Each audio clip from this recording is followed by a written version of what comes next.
കാക്ക വരുന്ന് വിളിച്ചപ്പോഴേ ഞാൻ തീരുമാനിച്ചതാ ചന്ദ്രേട്ടൻ ഇന്ന് തന്നെ വരുന്നു. അതെ, കഴിഞ്ഞ പ്രാവശ്യം ഞാൻ ഇവിടെ വന്ന് പോകുമ്പോഴേ ഞാൻ കാക്കയോട് പ്രത്യേകം പറഞ്ഞു ഏൽപ്പിച്ചായിരുന്നു ഞാൻ ഇങ്ങോട്ട് ഇന്ന് വരുന്നു. തുടങ്ങി കളിയാക്കാൻ.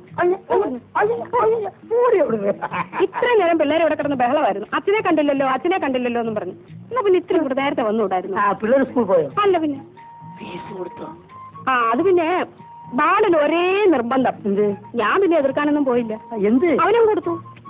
അത് വേണ്ടിയില്ലായിരുന്നു. എന്തിനാ ചന്ദ്രേട്ടാ ഇതൊക്കെ വാങ്ങിച്ചത്? ഞങ്ങൾ എന്താ ഇവിടെ പട്ടിണി കിടക്കുക? അതൊക്കെ ഒരു സന്തോഷമുള്ള കാര്യമല്ലേ.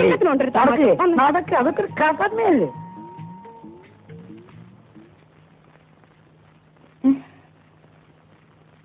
ചന്ദ്രനോ?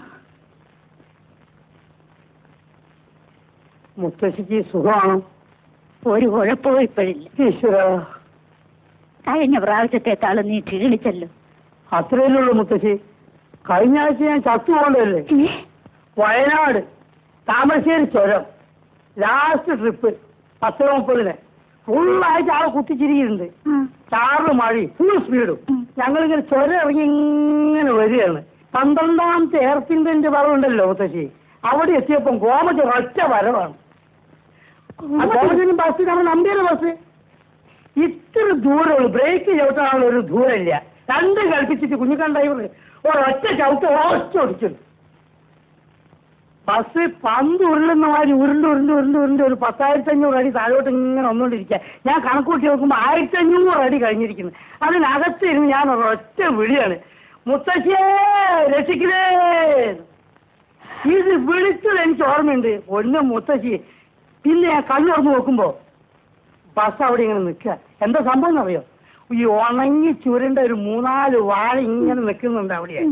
അതേ തട്ടിയിട്ട് ഇങ്ങനെ നിൽക്കുകയാണ്. മുത്തശ്ശി, എന്റെ പൊന്നു മുത്തശ്ശി. അല്ലല്ല, ഈശ്വരനെ രക്ഷിച്ച്. എന്റെ മുത്തശ്ശിയാണ് എന്നെ രക്ഷിച്ചത്. കണ്ടില്ലേ രോമ കുത്തനൊക്കെ കണ്ടില്ലേ?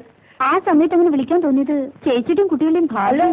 ഇവളിപ്പോ അല്ല, നീ ഇപ്പൊ ടൈപ്പ് റൈറ്റിംഗ് പോകല്ലേ? ഇവള് പോയില്ലേ മുത്തശ്ശി? അത് പോട്ടെ. ആ ആക്സിഡന്റ് ഒന്നും പറഞ്ഞു ചന്ദ്രേട്ടാ. എത്ര അടി താഴ്ചയിലാ വീണത്? താമരശ്ശേരി ചൊരേ ഇടിയുന്നതിന് മുമ്പ് 1,500 അടി ഉണ്ടായിരുന്നു. ഇടിഞ്ഞതിന് ശേഷം ഇത്ര അടി ഉണ്ടെന്ന് ആരെപ്പോഴാണ് നോക്കുന്നത്? ഇവള്